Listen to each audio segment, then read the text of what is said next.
Hey guys, welcome back to my channel. I wanted to sit down and do this video for a bunch of different reasons.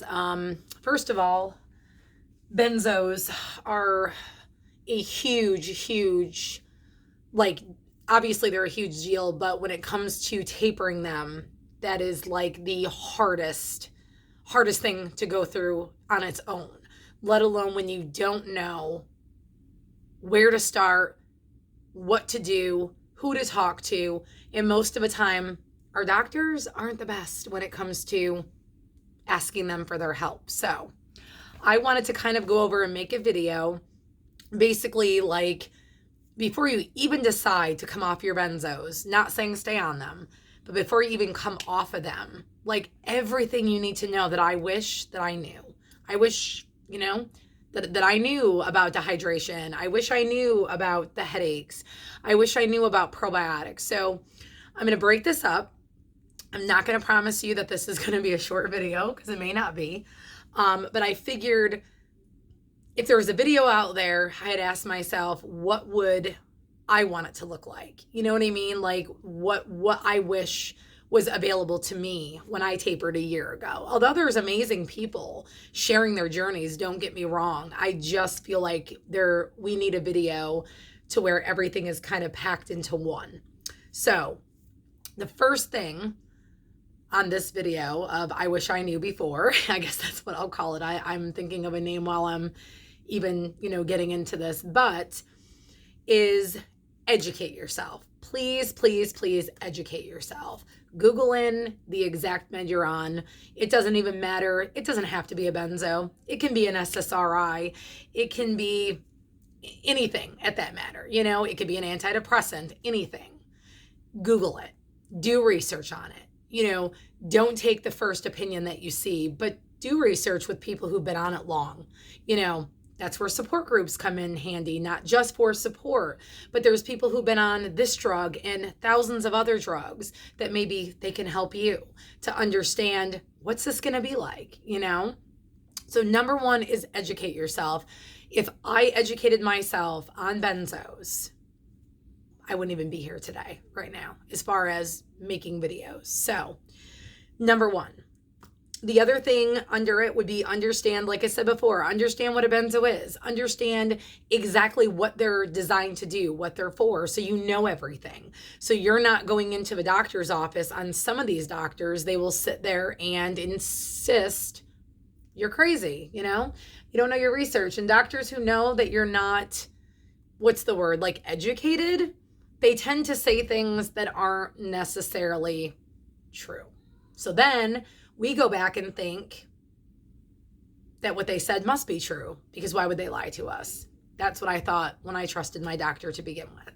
So the other thing, when you're tapering, and I'm sorry, I'm looking at a bunch of notes. My brain is just not, I wouldn't be remembering all this. Not in the sequence that I would want to say it, and it would be everywhere. So bear with me. The next thing I want to talk about is know the risk and the side effects. Like knowing the symptoms and research while you're tapering. Why I say this is because, again, not to trigger people, you need to know what you're getting into before you get into it.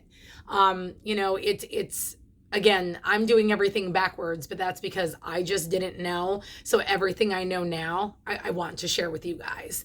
So what I'm saying is know what is withdrawal going to look like for me, for you, for anybody else, Is it going to be a long process? Do I need to have certain things put into place?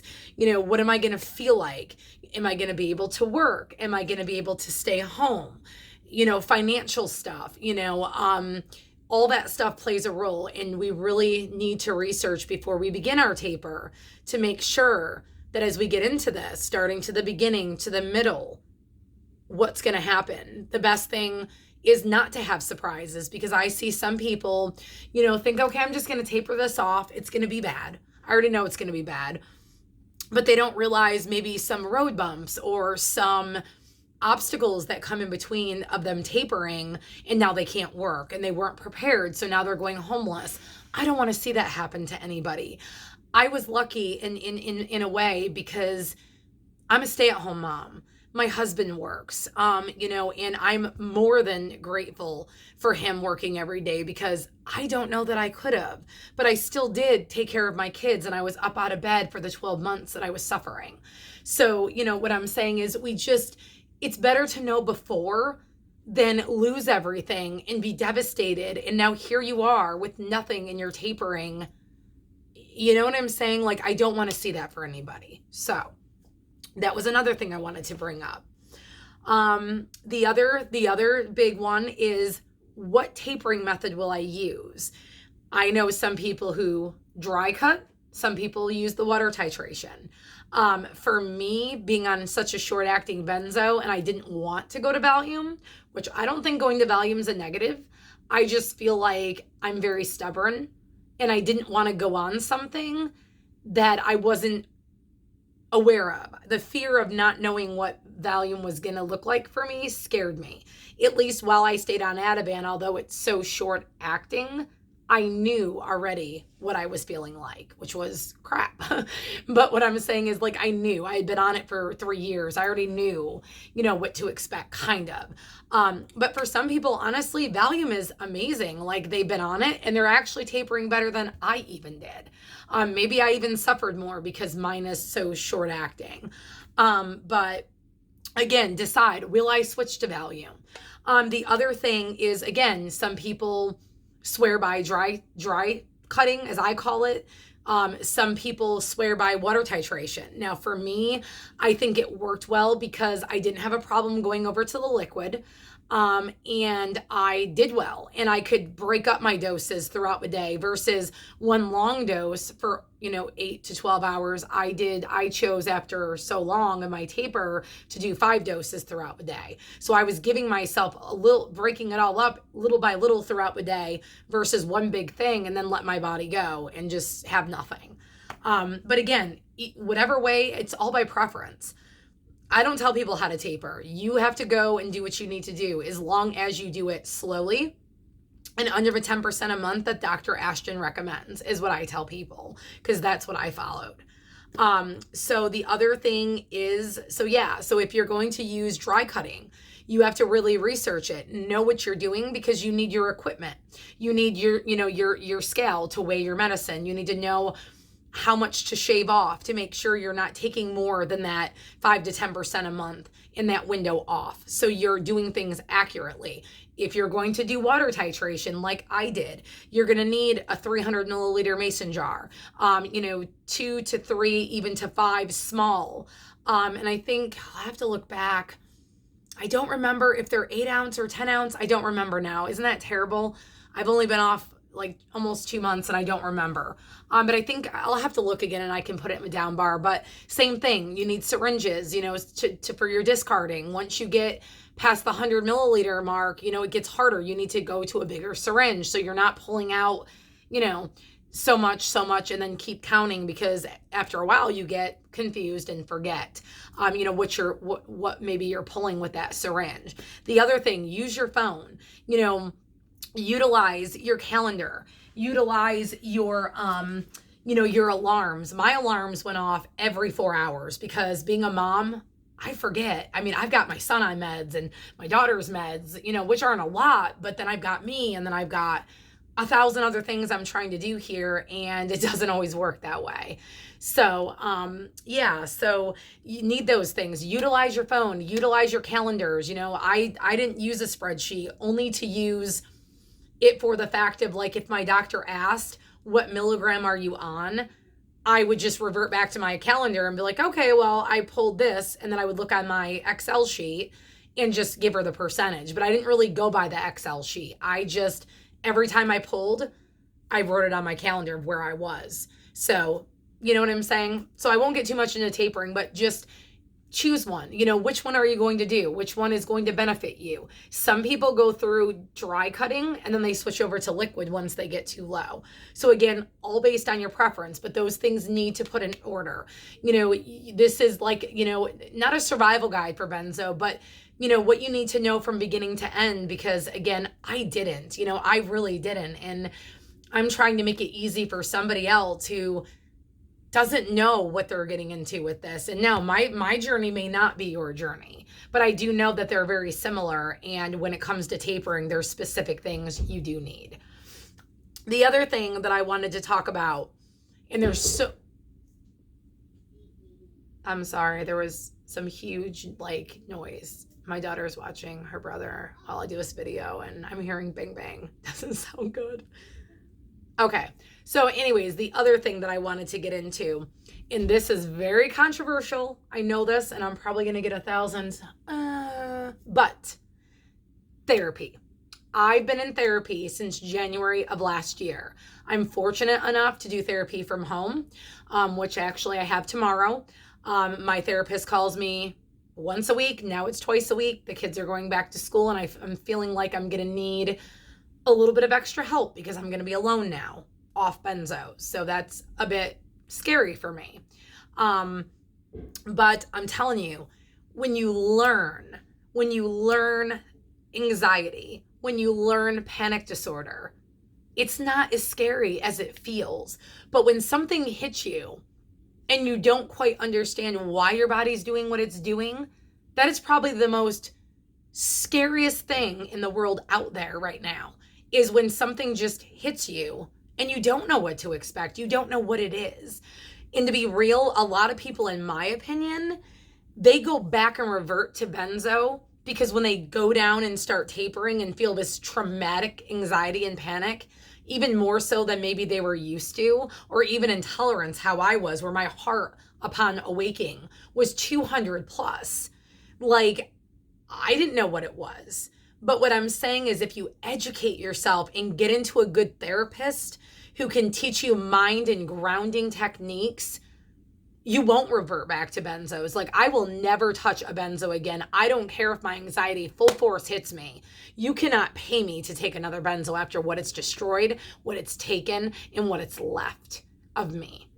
So for me, a therapy is so important. Like, you need not only that, it's not even just therapy, it's the support. It's the support of somebody who listens, believes, in allows you to vent and teaches you ways to change your thinking. The only way that I made it where I am right now was getting out of bed. Stop being negative. I know that sounds terrible because this is not like this was even my fault, but I had to survive. I had to get up every day and I had to change my mind. And I had to change every way that I felt and thought. No matter what the cost was, I had no choice. To survive this, you will have to do that yourself. So, therapy, my therapist is amazing. She listens to me. She validates my feelings. She does not make me feel like I'm losing my mind. Although she may not understand what it is that I'm going through, she believes it's happening. And because she does, she finds ways to support me in my thinking and helping me be a better me. And anyways, I would need therapy because I started, Ativan for anxiety, generalized anxiety and panic disorder. So where would I be without therapy anyhow? If I would have known therapy would have saved me from all of this hell, I would have done it a long time ago. And I would have said, no, thank you. No, boo-boo to those meds. And I wouldn't even be here right now making this video. So I really feel like therapy and having some form of support, someone who really listens and believes you and doesn't try to make you think what you're thinking or tell you what you're thinking is wrong or how you're thinking, but they listen to it and then try to find ways of guiding and giving advice to make you think and feel better for yourself. So that for me, like I said, anybody can say what they want, but therapy has never killed somebody. And for me, it's safe and it is healthy. And I do feel better when I talk to my therapist. So that is another big one. So therapy. Getting back into getting back into the support and the therapy itself, you really, really, really need to have supportive people. If it's not your mom and dad, if it's not cousins, find a friend, find, an aunt, an uncle, a sister, a brother, somebody, you know what I'm saying? Like, you need the support. Some of people that I talk to on the daily don't have family support. So the next best thing is get into a good support group. There are tons of Benzo and SSRI antidepressants and antipsychotics and different disorders that people were diagnosed with. There's all kinds of support groups on Facebook, which makes it better than a a message board. Is it's more interactive. You've got friends you can meet. I found a tapering buddy. Hey, Michelle, we're still, we still talk till this day. It's been a year. But find good support, people who validate how you feel. And although they can't change it, they can't get you out of this hell, they can validate how you're feeling so you're not alone, and you learn so much from other warriors. You learn so much more. I wouldn't even be here right now talking about this video if it wasn't for what I know and what I've learned from other people. So keep that in mind. You need a good support system. Do not start tapering without any of these things. I promise you, it's going to make your life easier. It's not going to, I wish it could cut down the withdrawal time, but this is going to make things to where you really feel grounded, where you have everything you need around you. It's like, going to college, you want to figure out everything before you sign those financial aid papers. You want to know, how long is this course going to take? What am I going to get out of it? Where am I going to be able to work? It's the same thing with tapering in a way. You need to know who's around out there. The other thing is, and I should have said this first, so let me just rewind because I'm all over the place. Let me grab my drink 1 second. But let me rewind and just say this. The other thing that I would put even above the educate yourself, have a doctor, whether she or he is benzo knowledgeable. Make sure they're willing to help you taper. My doctor, not going to mention her name due to privacy, my doctor is phenomenal. She may not know a lot about benzos, and she doesn't. She's a primary care family practice doctor. She deals with kids and teens and adults, but she listened. She heard me out. I brought to her what I found out when I got sick. When I found out that her taper was not going to cut it for me, I told her I was not downing or, downgrading her education because she's super smart. She's a doctor for a reason. I love her to death. She's always cared about me and my family.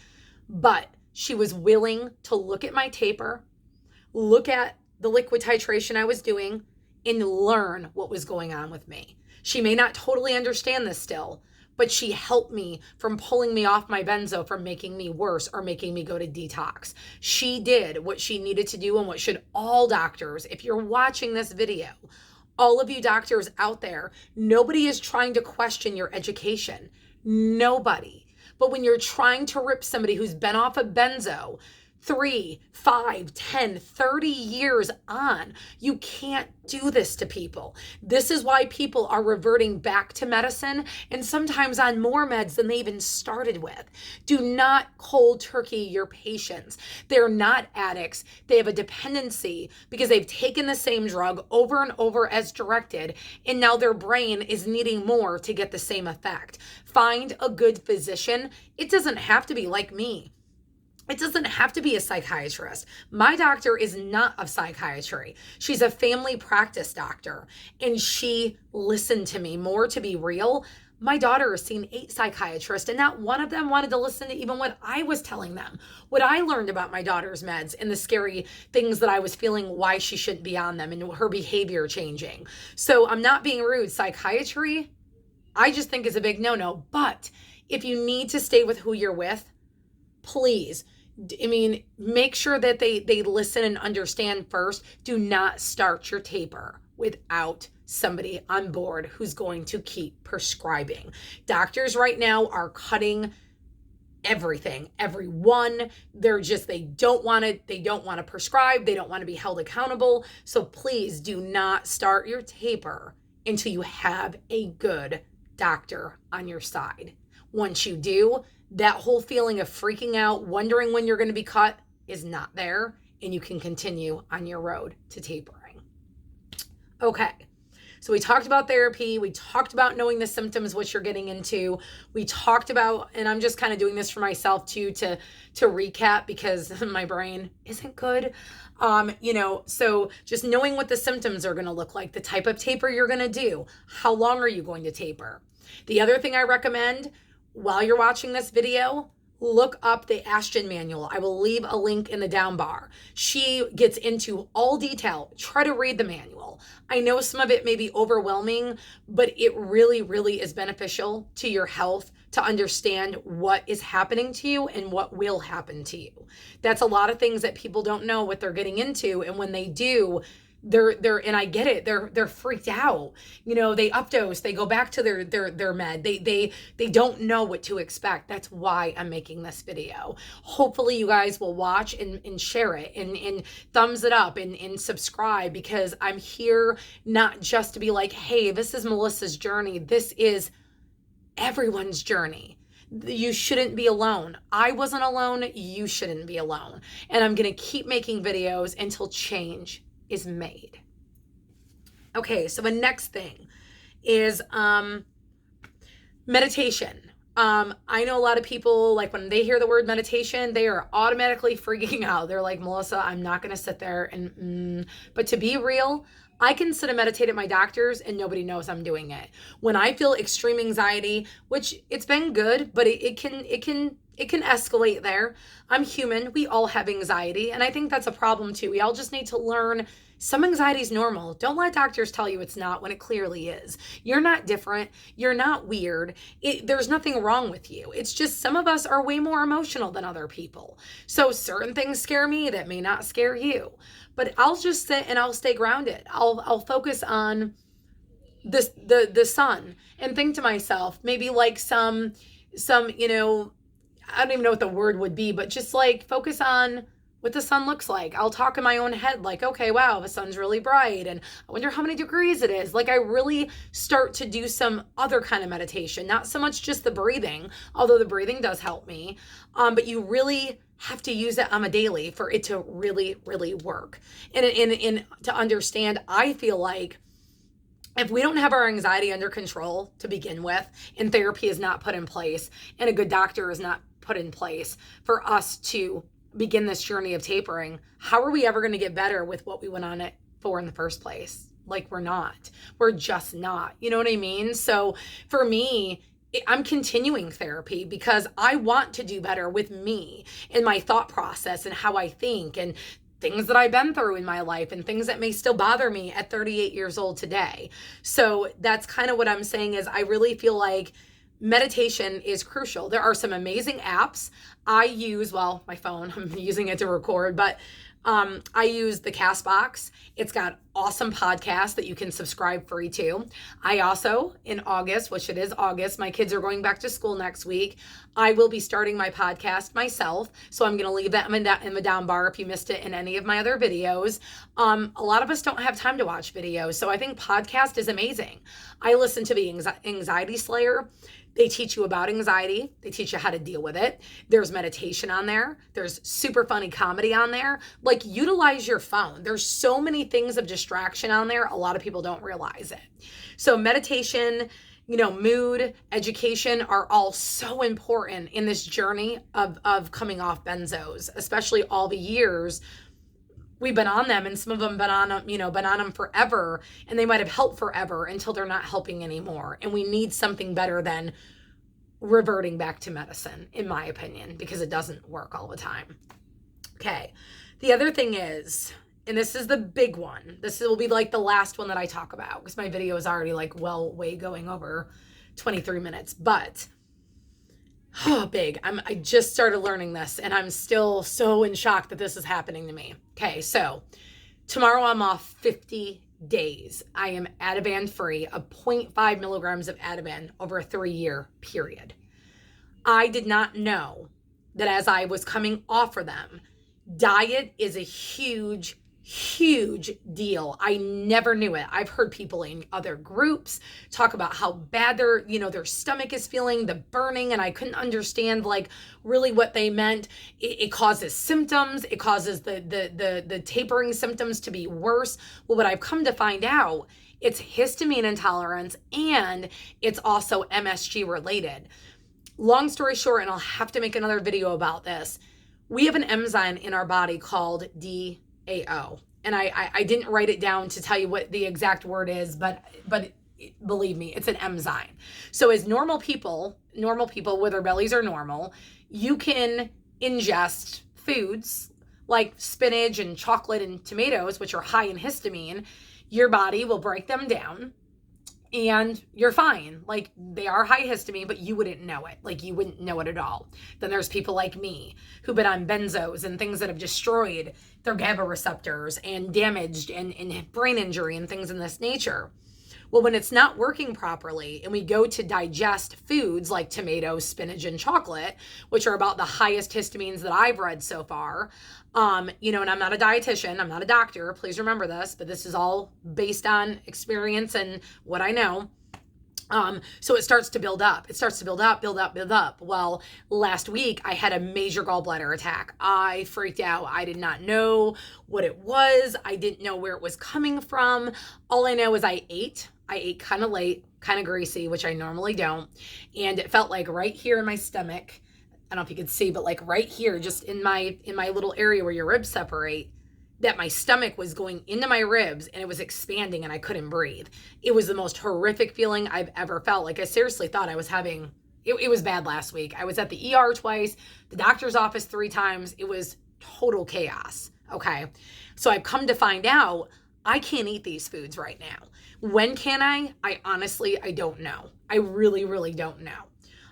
But so what's happening with people on benzos, so your DAO is blocked. It doesn't break down the histamine. So what happens over time, as you're eating every day, 3 meals a day, eating, your stomach just starts. So now basically what happens is, if you look up histamine intolerance, you have anxiety, flushing in the face, heart palpitations, all kinds of crazy stuff.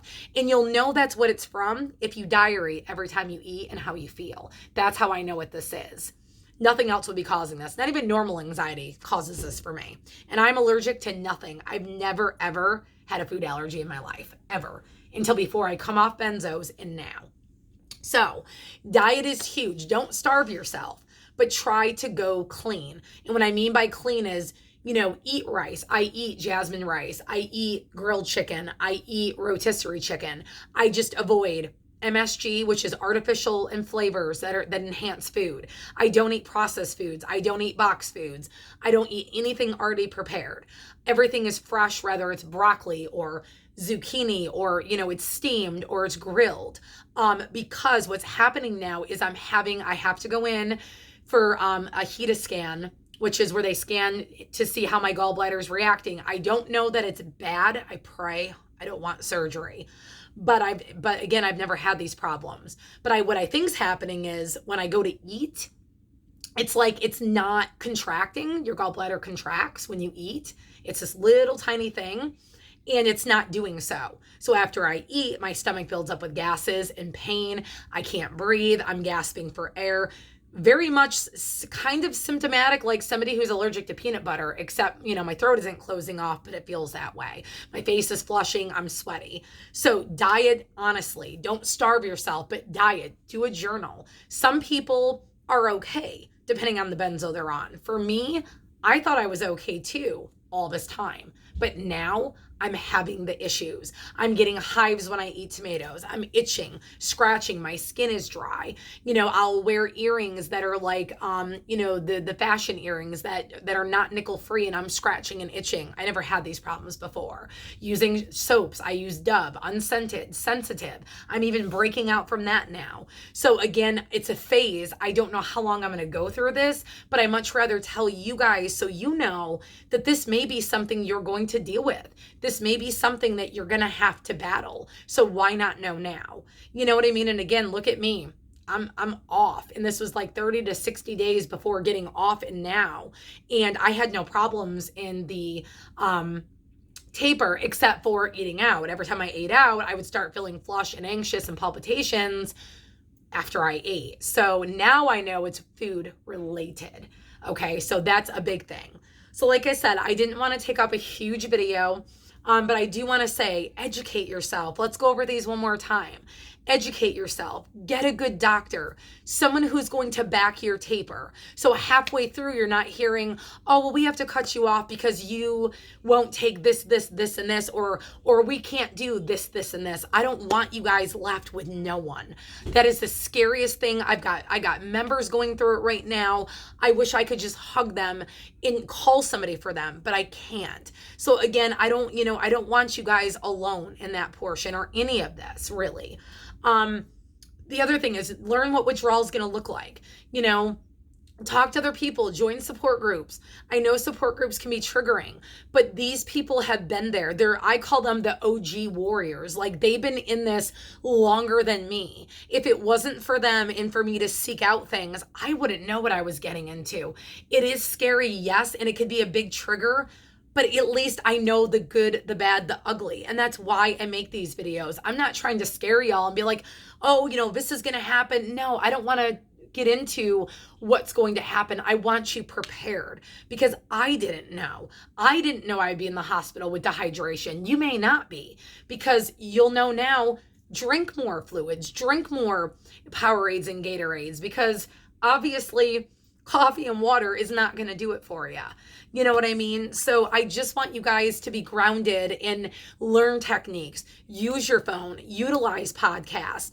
I'm hoping to interview a bunch of different people on my podcast to bring more awareness. The more we talk about it, the more it's out there, the more it's in people's face, and they have to listen. They cannot ignore us anymore. They've got to know this is real. Me, you, everybody else who's suffering with benzodiazepines isn't suffering because they did something wrong.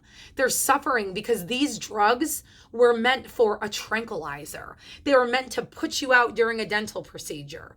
They were meant to put you out and help assist anesthesia, so you're not all upset and nervous. They were not meant to be on and store in your fat and in your nerves and in your body and in your brain for 3, 7, 30 years. We need to stop this. So, and I know I can't go after Big Pharma, but I can keep making these videos to help each and every one of you know everything I went through. I put on paper so you guys can be prepared to go through a taper. It's not going to be the best ride, but at least you're informed, you're educated, you have support, and you're not going to be alone. So like I said, guys, I'm going to make one more video on the food issue, because I really do feel like it's a big deal, especially with all the symptoms that I've come down with. So I'm going to do that maybe, don't quote me, maybe next week.